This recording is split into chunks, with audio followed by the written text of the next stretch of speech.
नमस्कार दोस्तों। नफरत की दुनिया में प्यार की दुकान खोलो, ये नारे के साथ राहुल गांधी देश को जोड़ने का काम कर रहे हैं। वो कह रहे हैं कि मोदी जी तोड़ेंगे हम जोड़ेंगे, लेकिन भारत में राजनीति का माहिर कहे जाने वाले नरेंद्र मोदी जो गुजरात में अपना शासन किए, 10 वर्ष दो शासन केंद्र सरकार में किए, तीसरा टर्म चल रहा है, और इनके छवि की बात करते हैं तो एक खाली गुजरात मॉडल के नाम पर भारत का प्रधानमंत्री बन चुके, लेकिन इनकी छवि धुमैल जाकर नज़दीक से गुजरात का मॉडल देखिएगा तो उसे खराब मॉडल भारत के किसी राज्य में नहीं है। तो हम बात करेंगे यहाँ पर ही हरियाणा और जम्मू कश्मीर का जो चुनाव होने वाला है। विनोद फोगाट के में हाल ही की शंभू बॉर्डर पर प्रदर्शनकारियों जीत और रोहतक खम पंचायतों नेताओं से मुलाकात की।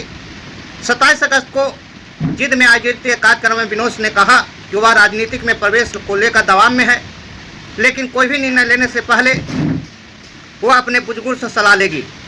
उन्होंने कहा कि राजनीति में जाने का दबाव है, लेकिन मैं अपने बुजुर्गों से सलाह लूँगी। जब मेरा मन साफ होगा तब मैं सोचूंगी कि क्या करना है, क्योंकि मैं अभी भी गहरे सदमे में हूँ। विनोद फोगाट का पारिवारिक राजनीतिक रूप से सक्रिय रहा है। उनकी चचेरी बहन बबीता फोगाट ने 2019 के विधानसभा चुनाव में भारतीय जनता पार्टी बीजेपी के टिकट पर दादरी सीट से चुनाव लड़ा था। हालांकि विनोद का राजनीतिक में झुकाव कांग्रेस की ओर रहा है। चचेरी बहन के बीच राजनीतिक मतभेद भी उभर कर सामने आए हैं। सोशल मीडिया पर बबीता और उनके पति ने अप्रत्यक्ष रूप से विनोद पर निशाना साधा है, जिससे दोनों के बीच दरारें और स्पष्ट हो गई है। विनोद फोगाट का संभावित राजनीतिक प्रवेश हरियाणा की राजनीति में एक बदलाव ला सकता है। उनके खाम पंचायतों और किसानों के साथ मजबूत संबंध उन्हें चुनाव में व्यापक समर्थन और किसानों के साथ मजबूती संबंध उन्हें चुनाव में व्यापक समर्थन दिला सकते हैं। हालांकि अभी तक विनोद ने राजनीति में प्रवेश को औपचारिक घोषणा नहीं की है, लेकिन राजनीतिक पार्टी उन्हें अपनी ओर से खींचने की कोशिश में लगी हुई है। आगामी चुनाव में जो चुनाव तत्काल में होना है, उसमें उनके पति या विनोद फोगाट ने राहुल गांधी के साथ फोटो खिंचाए हैं और कांग्रेस ने ऑफर भी किए हैं कि आप 2 जगह से चुनाव लड़ सकते हैं। लेकिन राहुल गांधी ने अपने जो जम्मू कश्मीर का प्रचार आज किए हैं, संबोधन किए हैं, उसमें बहुत सी बात बोले हैं कि राहुल गांधी ने ये यहाँ तक बोले कि मोहब्बत की बाज़ार में, नफरत की बाज़ार में मोहब्बत की दुकान मैंने खोले हैं। और वह बोले हैं कि भारत की जो जम्मू कश्मीर का जो दर्जा है उसको हम दिला कर रहेंगे। वो बोले कि नरेंद्र मोदी आरएसएस ने कहे थे कि जनगणना नहीं होगा, लेकिन मैं कहा था कि करवा के रहेंगे, लेकिन वह आरएसएस ने समर्थन किया। अब क्या चलाया कि वह चुनाव कराने के लिए तैयारी है आरएसएस। फिर बहुत सी बात बोले हुए राजनीतिक रूप से और सार्थिक रूप से और ज़मीनी रूप से बहुत सी चर्चा की है। उसने कहे कि जब हम लोकसभा में जब हम अडानी अंबानी का नाम ले रहे थे तो लोगों ने मुझे कहा कि नहीं लेना है, लेकिन मैंने कहा कि किसी तरह से तो नाम लेना है ना। लेकिन राहुल गांधी ने कहा कि A1 A1 A2 रखा। मैंने कहने का मतलब है कि A से मोदी और अमित शाह, A2 से अडानी और अंबानी। ये बात बोले बहुत मार्केबल चीज़ जो जम्मू कश्मीर में जनता का संबोधन कर रहे थे उसमें बोले हैं, और सुनिए उनका संबोधन क्या कहे हैं।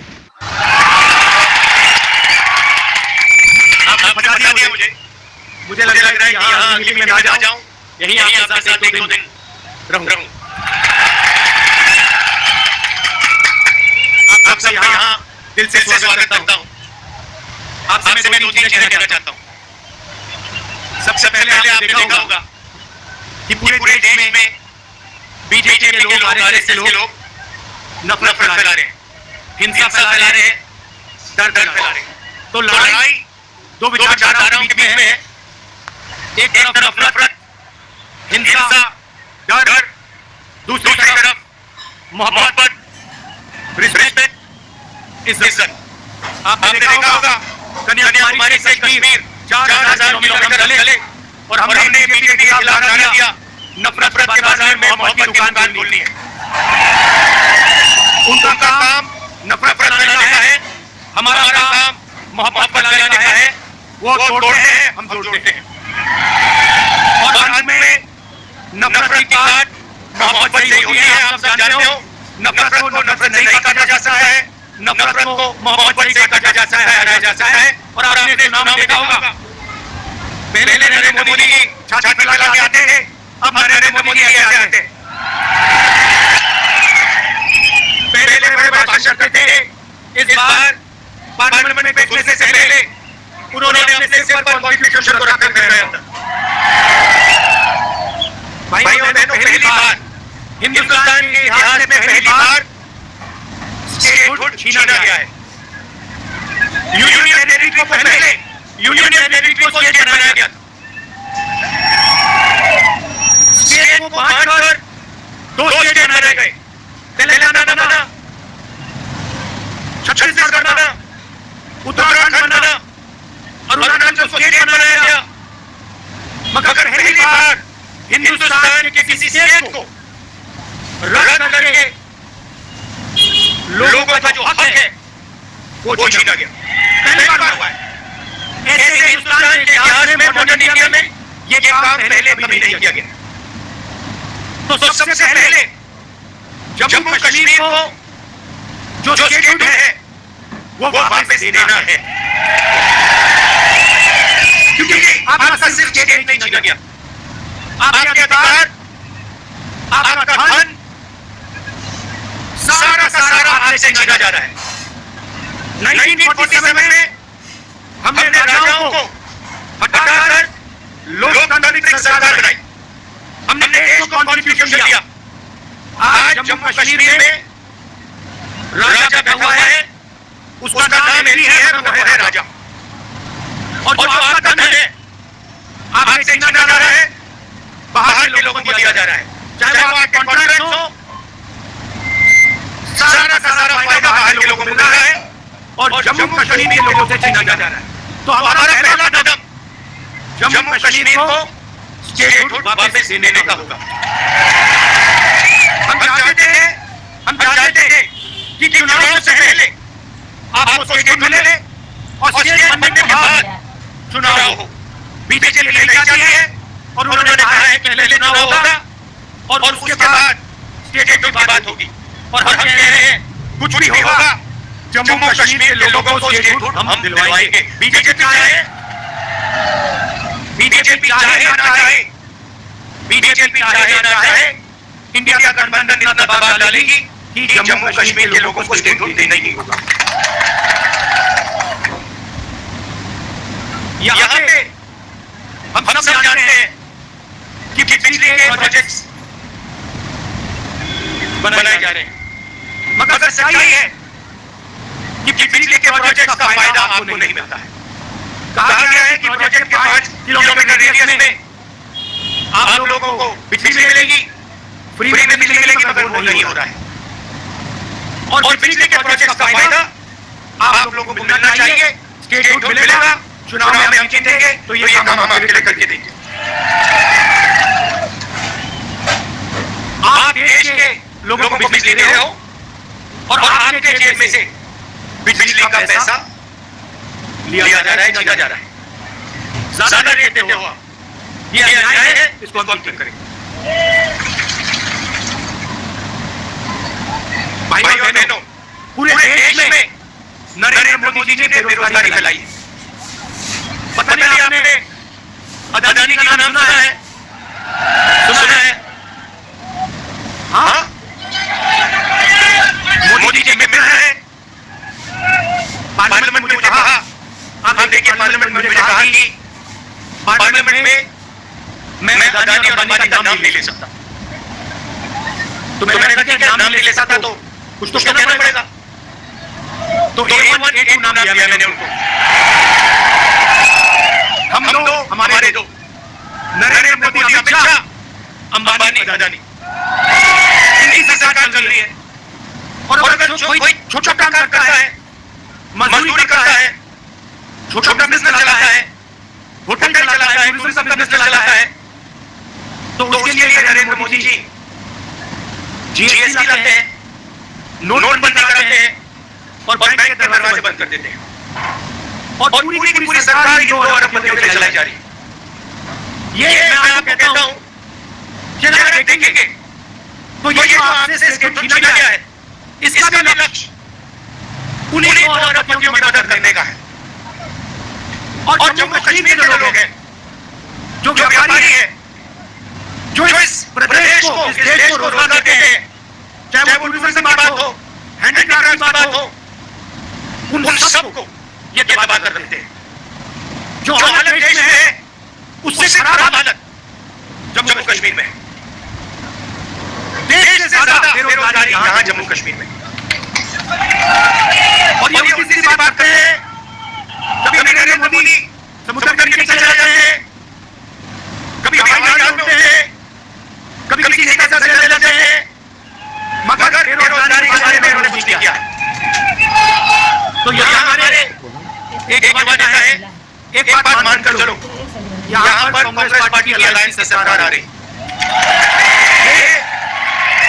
ये निश्चित है, ये होने जा रहा है।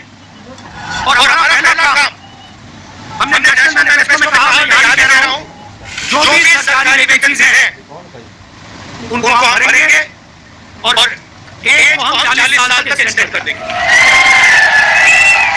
जो डेली वेज का काम करते हैं उनको हम रेगुलराइज करेंगे, परमानेंट करेंगे और उनकी जो आमदनी है उसको हम बढ़ाएंगे।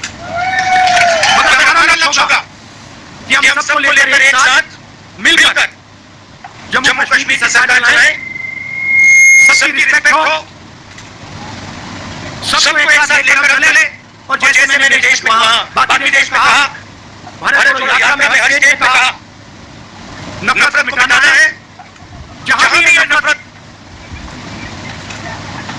की दुकान खोलेंगे, जहां भी ये नफरत फैलाएंगे, वहां हम मोहब्बत की दुकान खोलेंगे।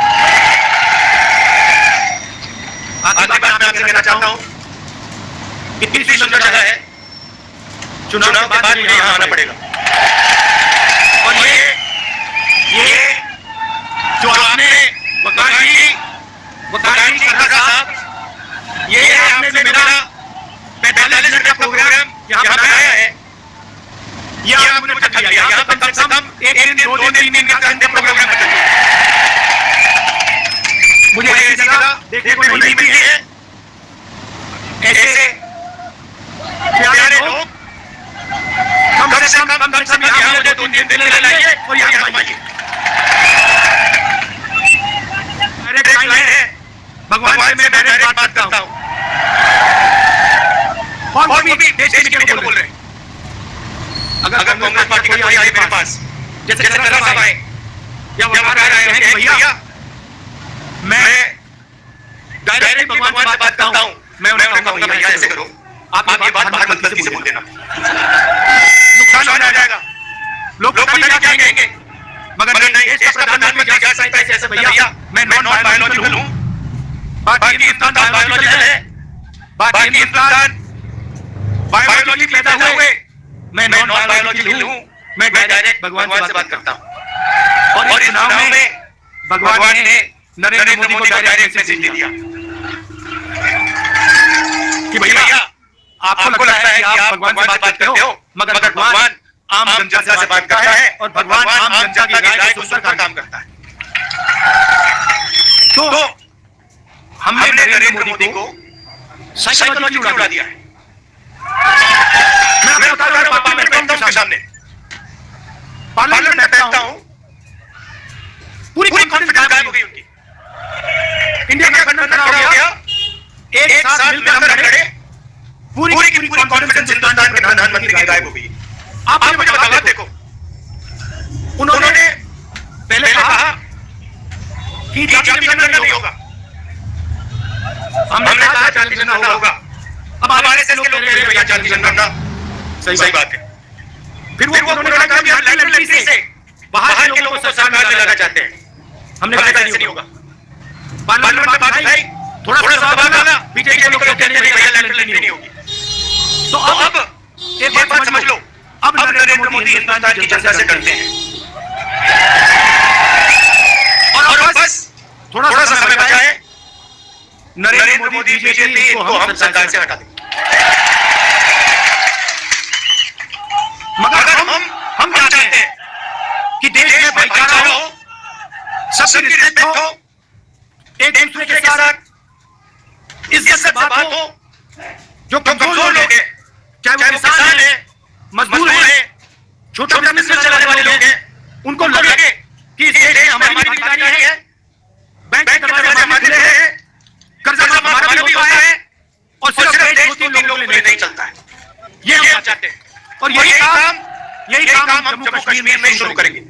और कुछ इसी समय में आप देख लेना, यहाँ पे ये आप वकार जी यहाँ पे चुनकर जाएंगे, आप दिखाओगे इनको हमारी सरकार बनेगी और ये आपके लिए पूरे दिल से हम लगाकर आपके लिए काम करेंगे। वकार जी ये आप मुझे वादा करो कि यहाँ पे आप मुझे 1-2 दिन लाओगे और यहाँ के लोगों से मतलब अच्छी तरह से ऐसे नहीं मगर अच्छे में मिलाओगे। और फूल के एरिया में वहां पे ले जाओगे। आप सब दिल से बहुत धन्यवाद, आपने प्यार से मेरा स्वागत किया। धन्यवाद, नमस्कार। राहुल गांधी ने क्या कहा कि दो विचारधाराओं का लड़ाई है। हम नफरत की दुनिया में जो है हम मोहब्बत की बाजार खोलना चाहते हैं और वही चरण वरिष्ठ नेता राहुल गांधी की इस उतार चढ़ाव के बीच राजनीतिक चल रहा है। राहुल गांधी ने प्रदेश के 2 पूर्वाध्यक्षों समर्थन में रंगलान में एक रैली को संबोधित किया।